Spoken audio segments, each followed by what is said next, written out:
Welcome to निपुण classes. स्वागत है आप सभी का आपके अपने चैनल निपुण क्लासेज में।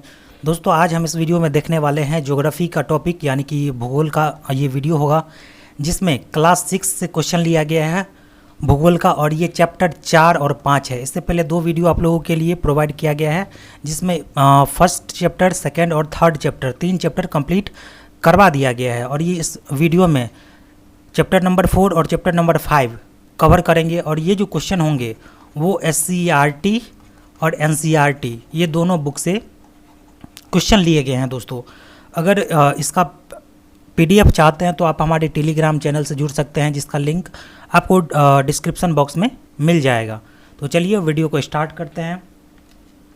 दोस्तों इस वीडियो में जो टॉपिक अपने लोग पढ़ेंगे तो उसमें क्या खास होने वाला है, तो इसमें हम पढ़ेंगे महादेश के बारे में, वायुमंडल के बारे में, साथ ही मानचित्र के बारे में पढ़ेंगे। ये मेन टॉपिक रहने वाला है। और ये तीनों टॉपिक को पढ़ने के लिए दोस्तों हमें ज़रूरत होगी मैप की, यानी कि बगैर मैप को देखे समझे आप इस टॉपिक को बिल्कुल भी नहीं समझ सकते हैं। तो हम स्टार्ट करते हैं मैप के जरिए। यहाँ से ढेर सारा क्वेश्चन बनेगा दोस्तों, इसके बाद जाएंगे क्वेश्चन आंसर पर। तो सबसे पहले महादेश के बारे में जान लेते हैं कि कितने महादेश है। तो दोस्तों यहाँ पर देख सकते हैं कि महादेश के बारे में बताया गया है। यहाँ पर एशिया है, यूरोप है, अफ्रीका है, ऑस्ट्रेलिया है, उत्तरी अमेरिका है, दक्षिणी अमेरिका है और अंटार्कटिका है। तो टोटल महादेश कितने हो गए दोस्तों? तो 7 महादेश हो गए। अगर एशिया के बारे में जानने की कोशिश करें तो एशिया, यहाँ पर आप देख सकते हैं दोस्तों ये वर्ल्ड मैप है और इसके बीचों बीच एक रेखा गुजरी हुई है 0 डिग्री पर, जिसे हम विषुवत रेखा बोलते हैं। तो विषुवत रेखा से ऊपर वाला भाग क्या होता है? उत्तरी गोलार्ध में होता है और नीचे वाला दक्षिणी गोलार्ध में। तो एशिया किस गोलार्ध में है? तो उत्तरी गोलार्ध में स्थित है एशिया। अगर पूछे कि एशिया और यूरोप को कौन सा पर्वत अलग करता है, तो यहाँ पर बीच में आप देख सकते हैं दोस्तों यूराल पर्वत है। तो एशिया और यूरोप को कौन सा पर्वत अलग करता है? एशिया और यूरोप को यूराल पर्वत अलग करता है। इसके बाद यहाँ पर देख सकते हैं कि एक मरुस्थल है, सहारा मरुस्थल विश्व का सबसे बड़ा मरुस्थल है, और ये किस महाद्वीप में है? तो अफ्रीका महाद्वीप में है। इसके बाद ये आप यहाँ पर देख सकते हैं नील नदी है, ये भी दोस्तों अफ्रीका महाद्वीप में ही स्थित है। अगर बात करें उत्तरी अमेरिका और दक्षिणी अमेरिका की, तो उत्तरी अमेरिका में देख सकते हैं कि आल्पस पर्वत है उत्तरी अमेरिका में, और एंडीज पर्वत कहाँ है? तो दक्षिणी अमेरिका में है। साथ ही एक अमेजन नदी भी बहती है जिसके बारे में आप लोग सुने होंगे। तो अमेजन नदी भी दक्षिण अमेरिका में है, और इसी अमेजन नदी के नाम पर ये जो अमेजन ऑनलाइन कंपनी चलती है दोस्तों, इसी के नाम पर है। और अमेजन एक वर्षा वन है। इस वन को ना विश्व का फेफड़ा कहा जाता है क्योंकि ज़्यादातर ऑक्सीजन का सप्लाई इसी अमेजन वर्षा वन से होती है। तो ये था दोस्तों कुछ इंपॉर्टेंट क्वेश्चन जो मैप के जरिए हम समझने का प्रयास किए हैं। अब चलते हैं सीधे क्वेश्चन के ऊपर। क्वेश्चन है यहाँ पर दोस्तों कि पृथ्वी का वह ठोस भाग जिस पर हम रहते हैं उसे भूमंडल कहते हैं। गैस की परतें जो पृथ्वी के चारों ओर से घेरती है, हमारे आसपास दोस्तों गैस ही गैस है, यानी कि ऑक्सीजन हो गया, कार्बन डाइऑक्साइड, नाइट्रोजन, ढेर सारे गैस है। तो उसे हम क्या बोलेंगे? वायुमंडल बोलेंगे। गैसों के आवरण को क्या बोलते हैं? वायुमंडल बोलते हैं, वायुमंडल कहते हैं। नेक्स्ट है कि हमारे वायुमंडल में ऑक्सीजन है, कार्बन डाइऑक्साइड है, नाइट्रोजन है। इसके अलावे भी कुछ गैस है दोस्तों, जैसे कि आर्गन हो गया। तो ये सभी गैसें पाई जाती है, लेकिन मुख्य रूप से इन तीनों का ही वर्णन किया गया है बुक्स के अंदर। पृथ्वी के बड़े भाग पर जल पाया जाता है जिसे जलमंडल कहते हैं। पृथ्वी का भूमंडल भूपरपट्टी की चट्टान तथा मिट्टी की पतली परत का बना हुआ है। दोस्तों जिस जमीन पर अपने लोग रहते हैं वो चट्टान तथा मिट्टी की एक पतली लेयर है, पतली परत है, जिसमें जीवों के लिए पोषक तत्व पाए जाते हैं। जो भी छोटे छोटे जीव होते हैं, सूक्ष्म जीव होते हैं, तो उसको पोषक तत्व कहाँ से मिलता है? तो मिट्टी से ही मिलता है। पृथ्वी की सतह को 2 भागों में बांटा गया है। एक तो हो गया महाद्वीप और एक हो गया महासागरीय बेसिन। याद रखिएगा कि पृथ्वी की जो सतह है इसे 2 भाग में बांटा गया है, महाद्वीप और महासागरीय बेसिन। बड़े स्थलीय भूभाग को महाद्वीप के नाम से जाना जाता है। जो बड़ा स्थल भूभाग है वो है दोस्तों, उसे महाद्वीप के नाम से जानते हैं। जैसे एशिया महाद्वीप, अफ्रीका, यूरोप, ऑस्ट्रेलिया, अंटार्कटिका, उत्तरी अमेरिका और दक्षिणी अमेरिका, 7 महाद्वीप है। बड़े जलाशय को महासागरीय बेसिन के नाम से जाना जाता है। नेक्स्ट है समुद्री जल का तल सभी जगह समान होता है। स्थल की ऊंचाई को समुद्र तल से मापा जाता है, जिसे शून्य माना जाता है।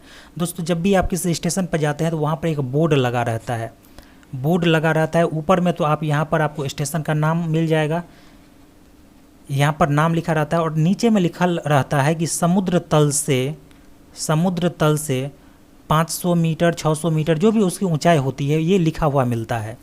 तो समुद्री जल का जो तल होता है वो हर जगह एक समान होता है। स्थल की ऊंचाई को समुद्र तल से मापा जाता है, जिसे शून्य माना जाता है। ठीक है, नेक्स्ट है क्वेश्चन ग्रीक भाषा में। दोस्तों आपको जब भी साइंस के क्वेश्चन आए, ज्योग्राफी के, हिस्ट्री के, अगर भाषा पूछे कि ये कोई शब्द दे देगा, अगर आपसे पूछेगा कि किस भाषा का शब्द है, तो आंख बंद करके आप ग्रीक भाषा मारिएगा। ठीक है, तो ग्रीक भाषा में लीथस का अर्थ क्या होता है? लीथस को बोलते हैं दोस्तों पत्थर। एटमस का अर्थ होता है वाष्प, ह्यूडर का अर्थ होता है पानी और बायोस का अर्थ होता है जीवन। ठीक है, तो ये बातें आप लोग याद रखिएगा। नेक्स्ट है विश्व का सबसे ऊंचा पर्वत शिखर माउंट एवरेस्ट है। और माउंट एवरेस्ट दोस्तों कहाँ है? ये नेपाल में स्थित है और नेपाल में माउंट एवरेस्ट को सागर माथा के नाम से जाना जाता है। ये बात भी आप लोग याद रखिएगा, सागर माथा। अगर माउंट एवरेस्ट की ऊंचाई पूछे तो दोस्तों एनसीईआरटी के अकॉर्डिंग 8848 मीटर है, लेकिन वर्तमान में जो इसकी ऊंचाई हो गई है 8848.86 मीटर। तो दोनों याद रखिएगा। हालांकि ऑप्शन में आपको एक ही डाटा मिलेगा, या तो 8848 मिलेगा या 8848.86 मीटर मिलने वाला है। विश्व का सबसे गहरा महासागर प्रशांत महासागर है, जिसका सबसे निचला बिंदु मेरियाना गर्त है। सबसे गहरा महासागर कौन है दोस्तों? प्रशांत महासागर। और इसकी गहराई पूछे तो 11,022 मीटर है मेरियाना गर्त की गहराई। पृथ्वी पर 7 महादेश है, बता चुके हैं। पूरे स्थल का बहुत बड़ा भाग उत्तरी गोलार्ध में स्थित है। दोस्तों आपको मैप दिखाना चाहेंगे एक बार। यहाँ पर देखिए, ये हो गया, यहाँ से ऊपर हो गया दोस्तों उत्तरी गोलार्ध। तो जितने महादेश है तो देख सकते हैं कि सबसे बड़ा हिस्सा किस महादेश में है? उत्तरी गोलार्ध में है। और अगर दक्षिणी गोलार्ध की बात करें तो यहाँ पर एक छोटा सा महादेश ऑस्ट्रेलिया आ जाता है। यहाँ पर तो कोई जीवन ही नहीं है। दक्षिण अमेरिका का एक बड़ा सा हिस्सा आता है और अफ्रीका का लगभग आधा हिस्सा आता है दक्षिणी अमेरिका में, लेकिन ज़्यादातर हिस्सा कहाँ है? तो उत्तरी गोलार्ध में है।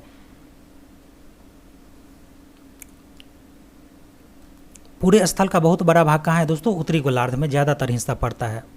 एशिया विश्व का सबसे बड़ा महाद्वीप है। सबसे बड़ा महाद्वीप कौन है दोस्तों? एशिया। इस मैप के जरिए समझिए, ये वाला जो पार्ट है दोस्तों ये पूरा एशिया है। आप साइज में भी देख सकते हैं कि कितना बड़ा एशिया है। यूरोप भी इससे छोटा लग रहा है, अफ्रीका भी छोटा है। जितने सारे महादेश है एशिया को छोड़कर सभी एशिया से छोटे ही है। एशिया पृथ्वी के कुल क्षेत्रफल का 1/3 है। एशिया महाद्वीप पूर्वी गोलार्ध में स्थित है। अब यहाँ से देखिए दोस्तों कि आप लोग मैप को कैसे देखेंगे। किसी भी मैप को देखने के लिए ऊपर वाला जो होता है वो उत्तर दिशा होता है, नीचे वाला दक्षिण, दाएं जो होता है उत्तर के दाएं वो पूरब और बाएं होता है पश्चिम। तो एशिया की स्थिति देखिए, ये तो उत्तरी गोलार्ध में है, लेकिन पूछे कि पूर्वी गोलार्ध या पश्चिमी गोलार्ध, तो देखिए ये थोड़ा पूरब में भी आ जाता है एशिया महाद्वीप का हिस्सा। तो उत्तरी और पूर्वी गोलार्ध दोनों इसका करेक्ट आंसर हो जाएगा। एशिया महाद्वीप पूर्वी गोलार्ध में स्थित है। एशिया के पश्चिम में यूराल पर्वत है। एशिया के पश्चिम में दोस्तों कौन सा पर्वत है? तो यूराल पर्वत है। देखिए ये एशिया महाद्वीप है, इसके ठीक पश्चिम में ये यूराल पर्वत है। और यूराल पर्वत क्या करता है? तो एशिया को यूरोप से अलग करता है। ठीक है, जो एशिया को यूरोप से अलग करता है, कौन सा पर्वत? तो यूराल पर्वत। एशिया एवं यूरोप के संयुक्त भूभाग को यूरेशिया बोलते हैं दोस्तों। यूरेशिया, यूर से हो जाएगा यूरोप और एशिया से एशिया। तो एशिया और यूरोप के संयुक्त भूभाग को क्या कहते हैं? यूरेशिया कहते हैं। यूरोप एशिया महाद्वीप के पश्चिम में स्थित है। मैप से ही समझिए। यूरोप दोस्तों यहाँ पर दिख रहा है आपको, यूरोप है। ये एशिया के किस दिशा में है? तो ये तो उत्तर हो गया, ये दक्षिण, ये पूरब, ये पश्चिम। तो एशिया के पश्चिम में कौन सा महाद्वीप है? तो यूरोप महाद्वीप है। नेक्स्ट है आर्कटिक वृत्त यूरोप महाद्वीप से होकर गुजरती है। यूरोप महाद्वीप 3 तरफ से पानी से घिरा हुआ है। अफ्रीका विश्व का दूसरा सबसे बड़ा महाद्वीप है। सबसे बड़ा पूछे तो एशिया, दूसरा सबसे बड़ा तो अफ्रीका। विषुवत वृत्त अफ्रीका के लगभग बीचों बीच गुजरती है। अब विषुवत वृत्त क्या होता है दोस्तों? यहाँ पर देखिए विषुवत रेखा या विषुवत वृत्त, और ये हो गया हमारा अफ्रीका महाद्वीप। और इसके बीचों बीच जो लाइन गुजरती है इसी को तो कहा जाता है विषुवत वृत्त। तो विषुवत वृत्त किस महाद्वीप के बीचों बीच गुजरता है? तो करेक्ट आंसर हो जाएगा अफ्रीका। अफ्रीका एक ऐसा महाद्वीप है जिससे होकर कर्क रेखा, विषुवत रेखा तथा मकर रेखा तीनों रेखा गुजरती है। VVI क्वेश्चन है दोस्तों, अफ्रीका ऐसा महाद्वीप है जिनसे होकर 3 रेखा गुजरती है। कौन कौन है वो रेखा? तो कर्क रेखा, मकर रेखा और विषुवत रेखा। विश्व का सबसे बड़ा रेगिस्तान सहारा रेगिस्तान है जो अफ्रीका में स्थित है। और भारत का सबसे बड़ा रेगिस्तान पूछे तो थार रेगिस्तान, थार रेगिस्तान है दोस्तों। और ये रेगिस्तान कहाँ है? राजस्थान में स्थित है। विश्व का तीसरा बड़ा महाद्वीप उत्तरी अमेरिका है। उत्तरी अमेरिका और उत्तरी अमेरिका दक्षिणी अमेरिका से एक संकरे स्थल, संकरा का मतलब होता है बहुत पतला, स्थल से जुड़ा है जिसे पनामा स्थल संधि कहते हैं। जरा देखिए दोस्तों, ये है उत्तरी अमेरिका, ये है दक्षिणी अमेरिका। उत्तरी अमेरिका का ये वाला हिस्सा दोस्तों पतले रास्ते से जुड़ा हुआ है जिसको हम संकरा रास्ता बोलते हैं, ठीक है। संकरा का मतलब ही होता है पतला। तो कौन कौन से महाद्वीप जुड़े हुए हैं संकरे स्थल से? तो उत्तरी अमेरिका और दक्षिणी अमेरिका महाद्वीप। दक्षिणी अमेरिका का अधिकांश भाग दक्षिणी गोलार्ध में स्थित है। दक्षिणी अमेरिका का जो ज़्यादातर हिस्सा है ये दक्षिणी गोलार्ध में, क्योंकि यहाँ से ऊपर तो हो गया उत्तरी गोलार्ध जो कि थोड़ा सा ही हिस्सा आता है दक्षिणी अमेरिका। ज़्यादातर हिस्सा दोस्तों दक्षिणी अमेरिका का कहाँ आता है? दक्षिणी गोलार्ध में आता है। विश्व की सबसे लंबी पर्वत श्रृंखला एंडीज दक्षिणी अमेरिका में स्थित है। एंडीज जो पर्वत श्रृंखला है वो कहाँ है दोस्तों? देखिए यहाँ पर एंडीज किस महाद्वीप में है? दक्षिणी अमेरिका महाद्वीप में है। तो करेक्ट आंसर क्या हो जाएगा? दक्षिणी अमेरिका में स्थित है, दक्षिणी गोलार्ध में स्थित है एंडीज पर्वत श्रृंखला। अगर भारत की सबसे प्राचीन पर्वत श्रृंखला के बारे में पूछे तो अरावली पर्वत श्रृंखला भारत की प्राचीनतम पर्वत श्रृंखला है। दक्षिण अमेरिका में विश्व की सबसे बड़ी नदी अमेजन बहती है। अमेजन नदी के बारे में बताए हैं कि ये अमेजन नदी कहाँ बहती है दोस्तों? दक्षिण अमेरिका में बहती है। और एक होता है अमेजन वर्षा वन, अमेजन वर्षा वन। इस वन को क्या बोलते हैं? तो विश्व का फेफड़ा कहा जाता है, लंग्स ऑफ वर्ल्ड। विश्व का फेफड़ा कहा जाता है किसे? अमेजन वर्षा वन का। नेक्स्ट क्वेश्चन है, ऑस्ट्रेलिया विश्व का सबसे छोटा महाद्वीप है। सबसे बड़ा एशिया, सबसे छोटा ऑस्ट्रेलिया जो पूरी तरह दक्षिणी गोलार्ध में स्थित है। ऑस्ट्रेलिया को, अब दोस्तों यहाँ पर ऑस्ट्रेलिया की बात हो रही है तो दूसरा जो वीडियो में आप लोगों को बताए थे, जो सेकेंड वीडियो था, कि ऑस्ट्रेलिया जो है वो दक्षिणी गोलार्ध में स्थित है। तो ऑस्ट्रेलिया में जो क्रिसमस मनाया जाता है दोस्तों वो ग्रीष्म ऋतु में मनाया जाता है, ग्रीष्म ऋतु में मनाया जाता है क्योंकि वो दक्षिणी गोलार्ध में है। ऑस्ट्रेलिया को द्वीपीय महाद्वीप कहा जाता है। किस महाद्वीप को द्वीपीय महाद्वीप कहा जाता है? तो ऑस्ट्रेलिया इसका करेक्ट आंसर हो जाएगा। अंटार्कटिका महाद्वीप हमेशा बर्फ से ढकी रहती है। दोस्तों फिगर में देखिएगा, वो जो व्हाइट कलर से जो आपको दिख रहा होगा ये अंटार्कटिका महाद्वीप है जो पूरी तरह से बर्फ से ढका हुआ है, इसीलिए इसको व्हाइट कलर से दिखाया गया है, ठीक है। अंटार्कटिका में भारत के 2 शोध संस्थान मैत्री एवं दक्षिण गंगोत्री है। अलग अलग देश अपना जो शोध संस्थान है वो भेजता है दोस्तों रिसर्च करने के लिए। तो भारत के ओर से भी 2 शोध संस्थान कार्यरत है, एक है मैत्री और एक है दक्षिण गंगोत्री। पृथ्वी को नीला ग्रह कहते हैं जिसका 71% भाग जल से घिरा है और 29% भाग स्थल से घिरा है। अब नीला ग्रह क्यों कहते हैं इसके बारे में डिटेल बताए हैं सेकेंड वीडियो में भी, फर्स्ट वीडियो में भी, जो ज्योग्राफी का दोस्तों वीडियो था। पृथ्वी पर पाए जाने वाले जल का 97% से अधिक भाग महासागर में पाया जाता है और 3% जो जल है दोस्तों वही पीने लायक पानी है और उसका भी जो ज़्यादातर हिस्सा है नदियों में, इसके बाद जो तालाब होते हैं उसमें स्थित है। महासागरीय जल हमेशा गतिशील रहता है। कहने का ये मतलब हो गया कि सागर महासागर के जो जल होते हैं उसमें हमेशा गति रहती है। और ये जो गति होती है दोस्तों 3 प्रकार की, एक तो होता है ज्वार भाटा, एक होता है तरंग और एक होता है महासागरीय धारा। तो ये 3 गति है जिसका नाम याद रखिएगा, एक ज्वार भाटा, तरंगे और महासागरीय धारा। प्रशांत महासागर लगभग वृत्ताकार है। प्रशांत महासागर जो है ना दोस्तों वो लगभग वृत्त के आकार का है, ठीक है। अटलांटिक महासागर विश्व का दूसरा सबसे बड़ा महासागर है और यह एस आकार का है।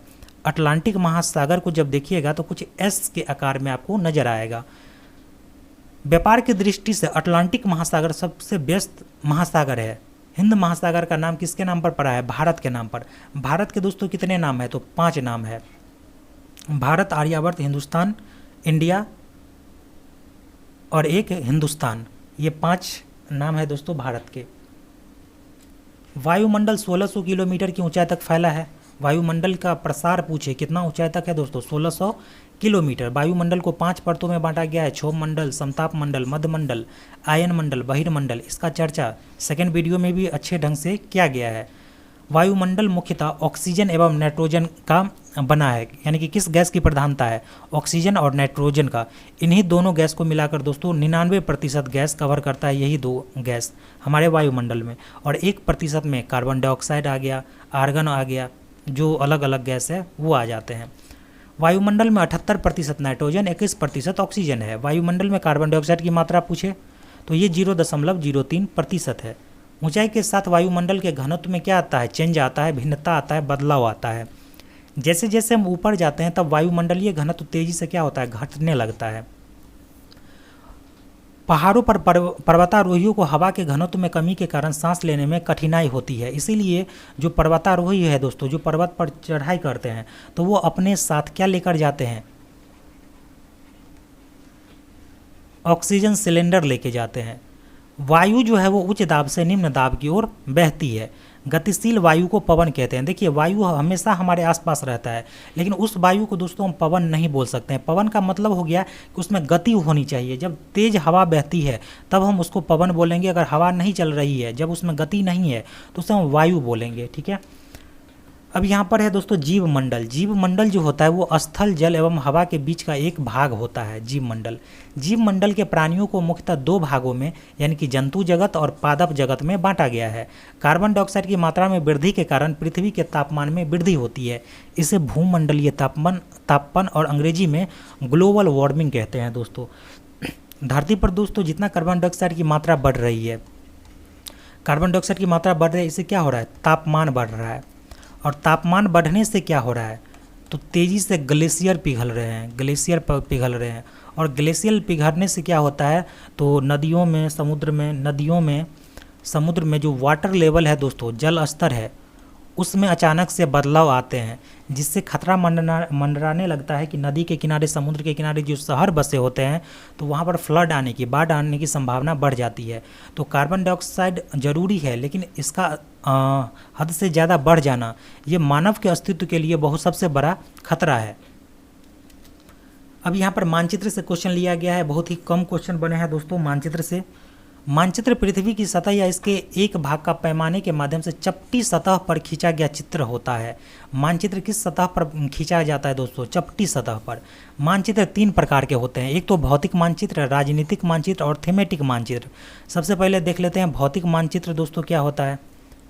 ये देखिए भौतिक मानचित्र, जिसमें जो जैसे कि पहाड़ वाला इलाका है तो उसको ब्राउन कलर से दिखाया जाता है। उसमें शो नहीं किया जाता है कि कहाँ पे कौन सा पर्वत है, पठार है, केवल उसको कलर से दिखाया जाता है। देख सकते हैं यहाँ पर हरा हरा कलर है, कुछ ब्राउन है, कुछ येलो है।